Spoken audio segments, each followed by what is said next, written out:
Welcome to P-eduKUL digital platform. Now we will start the chapter 4 time series of part 2. So from the name of the chapter only we can understand that this is something the study related to the time which can be collected chronological. So time series is nothing but a sequence of observations made on a variable at regular time intervals over a specific period of time. So what do you mean by this? That we are going to study about a certain variable which can be studied over a period of time, like before 10 years, 20 years, 50 years, like that. Or 100 years also we can collect it, but only thing is we should have that particular kind of a data. So data collected arbitrarily or irregularly does not form a time series. Means we should have the data continuous. So time series analysis involves the use of statistical methods to analyze the time series data in order to extract meaningful statistics and understand important characteristics of the observed data. So this is something like whatever the data we have collected, that should be meaningful first of all, and we should be able to find out the statistical measures for that. So time series understand the underlying forces leading to a particular pattern in the time series and help us in monitoring and forecasting data with the help of appropriate statistical models. So for example, we can collect the information monthly, quarterly, yearly of an industrial product. In the share market, we do have the information on a particular time slot. Then yearly GDP, monthly sales in a departmental store. Now monthly sales in a departmental store, we are talking about the franchises. Suppose say we have 10 franchises for a particular department, then we are collecting all those information from different franchises, and then according to the time we are calculating the statistical data in that sense. So weekly prices of the vegetables. Now in the newspaper also you must have seen that these rates are reflected in the on the particular column. Newspaper में भी ये सब rates आते हैं, फिर gold की rates आते हैं, फिर शेयर्स के आते हैं, शेयर के ग्राफ आते हैं. So this is all nothing but to something related to the time series. जैसे कि हम इन जनरल बोलते हैं कि हमारे ज़माने में क्या होता था और अब क्या है. So this comparison is nothing but the time series. So this comparison is mainly done by the different kinds of commodities. So daily closing price of a share at a stock exchange. This is very important. We always think that statistics is something finding out mean, median, mode only, but it's not. Actually, the one whose statistics is very good can do a very good job in this stock market area. Then hourly temperature of a city recorded by the meteorological department. See, these all weather forecasting, meteorological department, they are collecting the data time to time, and then they are predicting something. It's not easy for them to simply predict anything. We are making a jokes on this, but joke apart, yes, it is related to time series. So the main objective of time series is to understand, interpret and access chronological changes in the values of a variable in the past, and from the base of that past we can do the predictions. So it is useful for studying the past behavior of a variable, what had happened before few years and what will happen after few years. So this is something related to the forecasting of a particular variable. So in a time series, the past observations on a variable are arranged in orderly manner over a period of time. Like the sale of a particular product for last 10 years, before that 10 years, like that. Suppose say 1990 to 2000, 2000 to 2010, 2010 to 2020. So this 30, like 3 decades, what was the sale for that particular product and what will be its future in 2040 to 50. Like that we can do the study on this. So then the next is, it is useful for forecasting future behavior of a variable. Just now I told that analysis of a time series reveals the nature of changes in the value of a variable during the course of a times. And this, thus with the help of observations on an appropriate time series, future plans can be made relating to certain matters like purchase, production and sales. This is very important for the production department, because whatever the forecasting we are doing, accordingly we need to change our product, accordingly we need to upgrade our product, Accordingly, we need to decide the strategies for the, what you can say, the advertisement, or for the quality, or for the schemes, different kinds of schemes, offers we can decide. Depending on that, all the businesses, what you can say, the related is. So it is useful in evaluating the performance. Now I have gone through already, I have explained this point. But when it comes to the evaluation of an actual performance in comparison with the predetermined targets, is necessary to judge efficiency of the work. What does this mean actually? Suppose you have your X product and it is performing from last 10 years. Then suddenly some other product comes in the market for a competitive to you. So in that case, people definitely compare the two products, right? Your product and another product. In computer language, we say that the version, different version, Windows 7, 9, 10, like that, 11 also there. So this is how the different versions gives you the different features. So this all are something related to the evaluation of the, what you can say, the product itself. And some certain products or certain services are related to the, what you can say, the national policy, then the inflation rate, then the raise in the prices. So these all are related something to the evolution of the product. Then it is useful in making a comparative study. See, the way I have just now explained you, the comparative study of a data relating to two or more periods, regions or industries reveals a lot of valuable information that can guide management in taking a proper course of action. Suppose some other product are giving these different features. The different features are added into that particular product. So, doing comparative study, we also can change some new features in our product, and then there will be a competition for the product.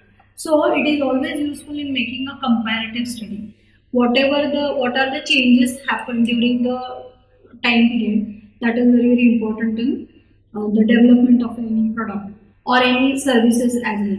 So the components of time series are the graphical representation of time series data shows the continuous changes in its values over a time, giving an impression of fluctuating nature of data. Now suppose we are studying over a period of, suppose say 50 years or 100 years, then there will be definitely changes in the quality, in the demand, in the, what you can say, the other drawbacks, other competitive byproducts, the advertisement, then the market demand. These all things are always, what you can say, the affecting your product. And so a close look of the graph, however, reveals that the fluctuations are not totally arbitrary. And part of these fluctuations has a steady behavior and can be related to time. So when you draw the graph of your only two products, then also you can find out the difference between that two. So this part is the systematic part of the time series, and remaining part is non-systematic or irregular. So now the systematic part is further divided into following broad categories, that is the secular trend, seasonal variation, cyclical variation, and non-systematic part is also called as irregular variation. So every time series has some or all these components. Of course, only the systematic components of a time series are useful in forecasting its future values. So now we will discuss these 4 points in detail. So the secular trend is the long-term pattern of a time series. The secular trend can be positive or negative depending upon what kind of a data you are getting. Either it is increasing or it is decreasing long-term. So the secular trend does not include short-term fluctuations, but only consists of a steady movement over a long period of time. Let us see the example for this. See, the following table shows the annual sales of a departmental store for the year 2011 to 2018. There is a span of 7 years over here. So in 2011 the sale is 26.2. Like this, the information is given and the graph is drawn like this. Across x-axis we have taken the years. Always remember that across x-axis we are going to take always the time period, that is the number of years or the months or the week, whatever the information is given. Accordingly, we will take the time on x-axis. There are ups and downs in the graph, you can see here. But the time series shown an upward trend in the long run. if you check it in the long run, this is going increasing only. So this is what the secular trend is. Then the next is seasonal variation. Now many time series related to financial, economic, business activities consist of monthly or quarterly data. So it can be policy premiums, or it can be what you can say, the term insurance. So it is observed very often that these time series exhibit seasonal variation in the sense that similar patterns are repeated from year to year. For seasonal products, we can take very simple example. For example, say suppose umbrella or warm clothes like sweater or the jackets or woolen products. So these kind of products will have the demand only for that particular season, right? Fans, cooler, cold drinks, ice cream, these will have a greater demand during summer only. So there will be definitely what we can say that the highly fluctuation according to the month if you plot a graph for the year. And then different festivals are also associated with different commodities, and every festival season is associated with an increase in the demand for the related commodities. For example, idols. Now we Indians many times we worship the goddess in the form of idols. So for Ganpati season, Maharashtra में हम लोग वो नागपंचमी और ये सब the ox वो सब भी उनका भी हमारे यहाँ पूजन होता है, तो वो सब idols also we sell it out. And those particular products will have the what we can say that the demand only for that particular period. So these kind of variations we have to take it in a consideration when we talk about the over a period of time span. So the period of seasonal variation can be a month, a week, a day, or even an hour. Now for hour it is something related to the share market.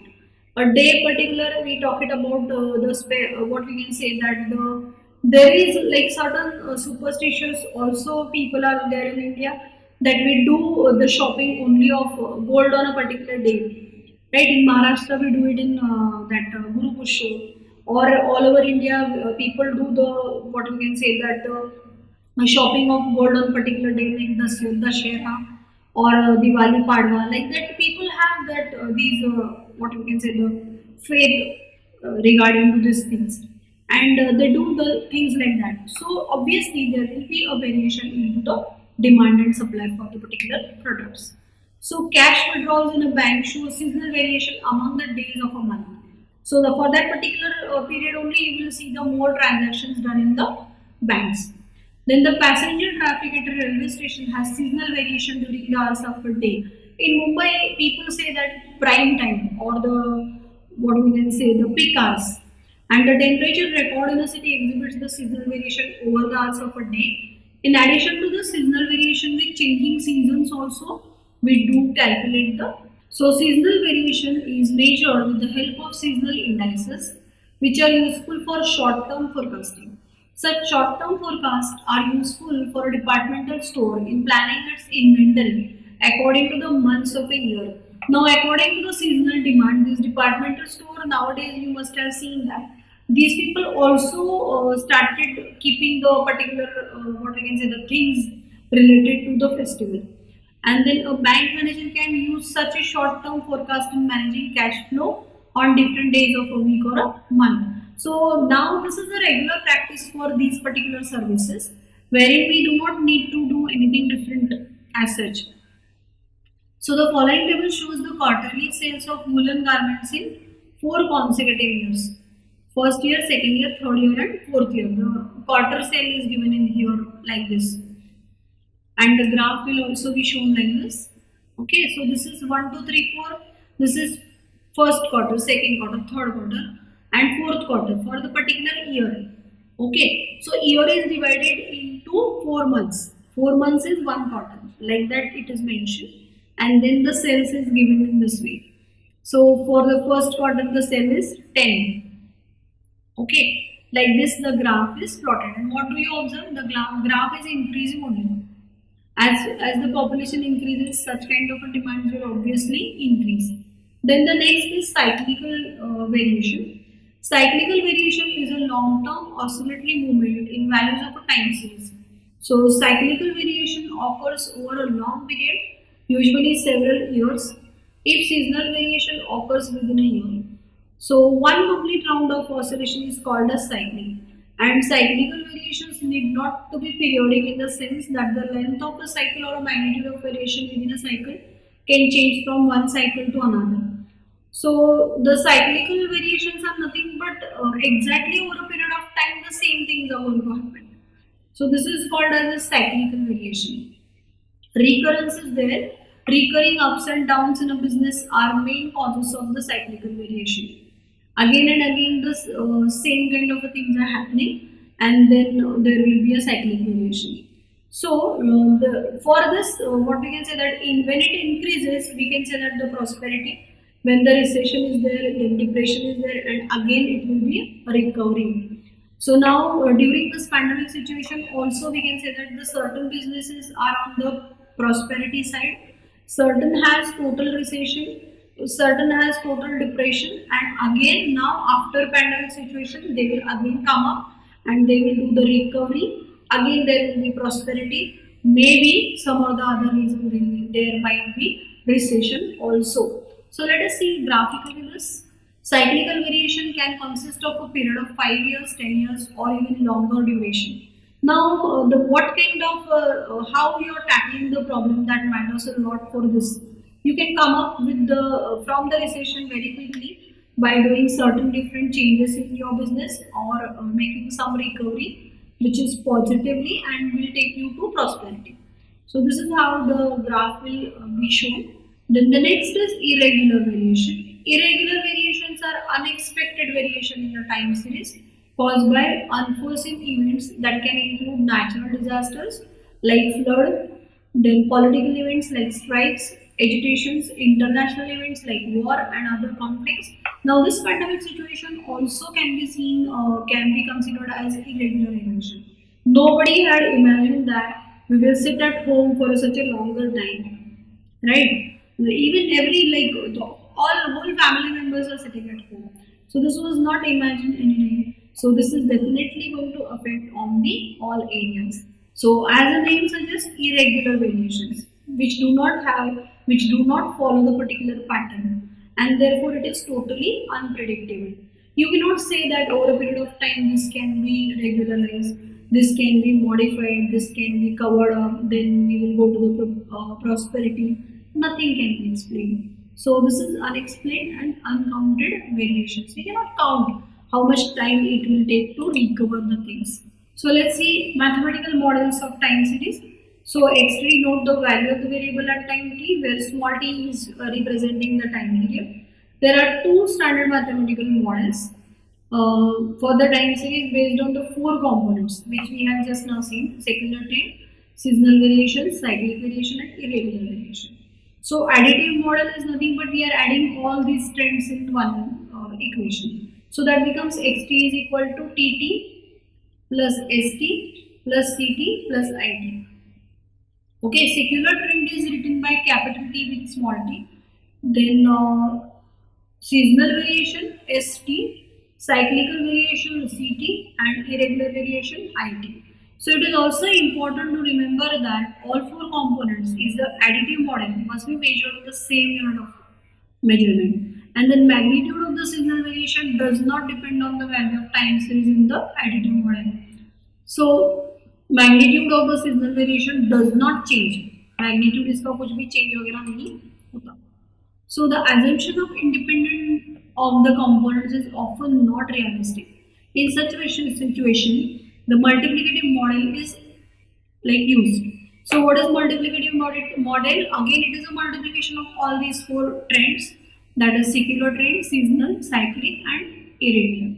So the multiplicative model does not assume independence of four components. Values of the trend are expressed in units of measurements, and other components are expressed as percentage or relative values, and hence are free from units of measurement. So this multiplicative model and additive model you will understand better with the examples. It is recommended to choose the multiplicative model when the magnitude of seasonal variation in the data depends on the magnitude of data, or magnitude of seasonal variation increases as the data value increases and decreases as the data value decreases. So this first is measurement of secular trend, that is a graphical method. The way regularly we plot the graph, the same thing we are going to do it. As I told you, x-axis we will take the time series and y-axis we will take the variable. So in this method, a graph is drawn for the given data series by plotting xt against t. T is the time. As I told you, t is the time which we will plot it on x-axis, and xt is the variable which we will consider on y-axis. So a freehand smooth curve is plotted on the same graph to indicate the general trend. And this method is very simple, does not require any mathematical calculation. Only we should know how to plot the graph. So on the other hand, this method is quite flexible and can be used for all the types of trends, linear as well as non-linear. And this involves minimum amount of work. We don't need to do any calculation and anything. So just see, fit a trend line to the following data using a graphical method. So this is the years given in 1981 to 1991. So here I have plotted this years 81 to 91, and then the number of crimes. This is something serious. Number of crimes, 40,000 crimes happened in the year 1991. Then 40 to 46. So I have taken it directly from 40, 41, 42, 43 like this. And then we have plotted the points 81, 40. The way we regularly plot the points, similarly it is plotted. And this is the trend line we have drawn it. So it has become the trend of increasing the number of crimes according to the number of years. Now there are two methods of what we can say finding out the measures. Method of moving averages. So method of moving averages. So the moving average of period k of a time series forms a time series of arithmetic means of k successive observation from the original time series. The method begins with the first k observation and find arithmetic mean of k observation. So for example, if we are calculating for k, the first moving average will be x1 plus x2 and so on xk divided by k. If we are taking for k plus 1, then this will be x2, x3, so on. So here you can make out that difference is for the first we are taking x1 and the second we are starting from x2. Just see. For the first value we are considering here x1. Okay, and for the second we are starting from x2, means we are excluding here x1 for this second moving average. For the third we are excluding x1 and x2. Here we are excluding x1, here we are taking x1 to xk, and then here it is the values are increasing. If it is k, here it will be k plus 1 and then it will be k plus 2. So like that we are calculating the values, and then a moving average in an appropriate period smooths out cyclical variation from the given time. And the method of moving averages is flexible in the sense that even if a few observations are added to the given series, the moving average calculated earlier are not affected and remain unchanged. Actually, when we will solve the example, this will be easily understood. So let's see solved example. The following table shows the gross capital information for years 1966 to 75. So these are the years and this is the data written. So obtain the trend values using 5-yearly moving averages. So 5-yearly moving averages means what? We are going to add these 5 and take the average over there. So just let me explain you. So what will be the columns? Year, xt, this is the value, variable value, then 5-yearly moving total. Now I have done here the total of C 19.3, 20.9, 17.8, 16.1 and 17.6. So 6 plus 1, 7, 7 plus 8, 15. 15 plus 3, 18, 18 plus 9, 27. So here it is 7, then 2 carry over, and then this is the sum is 91. Then for the second value, we will be excluding this. And we are going to take 1, 2, 3, 4, 5. Then the next total is 90.2. For the next, we will be excluding these two. We will be taking 1, 2, 3, 4, 5, and then we have taken the sum of this. It will start from 17.8 to 18.3. This is the addition. Then we will exclude this 1, 2, 3, 4, 5. We will take it. That addition is nothing but this 87.1. Then we will exclude this 1, 2, 3, 4, 5. means the upper values we are excluding and lower values we are including. So then we are considering this, and this is the sum of this, and the last 5 values 1, 2, 1, 2, 3, 4, 5. These all 5 values, the sum is nothing but 94.1. Then we are taking here the averages. So 91.7 divided by this 5. So that will be 18.34. Then this, just simply we are dividing it. So 91.7 divided by 5. Every value divided by 5 will give you this moving averages. So note that 5-yearly moving average is not available for the first 2 years and last 2 years. See, first 2 years we will not get the value. Last 2 years also we will not get the value. And then we are putting the graph on this. Years, as usual, we will be writing the years 1966 to 75 here across x-axis. And then these values, whatever we have calculated, now the first value is 18.34 that we have plotted over here, like this. And this will be the trend curve. This is the original time series. This will be the trend like this. Then the next is least square method. So this is the most objective and perhaps the best method of determining the trend in a given time series. So for this, it is a common practice to choose a polynomial of a suitable degree and then to determine its unknown coefficient by the method of least square. So in that we will be writing the equation as xt is equal to a plus bt. That is, then we will take summation on that. So summation xt is n into a plus b into summation t. Then here it is summation t xt, a into summation t plus b into summation t square. The same equation we have multiplied by t over here. Then n is the number of time periods for which data is available, whereas summation xt, t into summation xt, summation t and summation t square are obtained from the data itself. The least square estimate the values of a and b by solving these two equations. And then the required equation we will get it in the form of xt is equal to a plus bt. So fit a trend line by the method of least square to the time series in example 1. Also obtain the trend. This was the question. So now we will see that let the trend line represented be the yt is equal to a plus bt, and then we will use the simple formula t minus middle value upon h, and then t minus mean of two middle t values upon h. This is for odd and this is for even. So let's see, n is equal to 11 if it is there. Then t minus 1986 divided by 1, as h is 1 over here.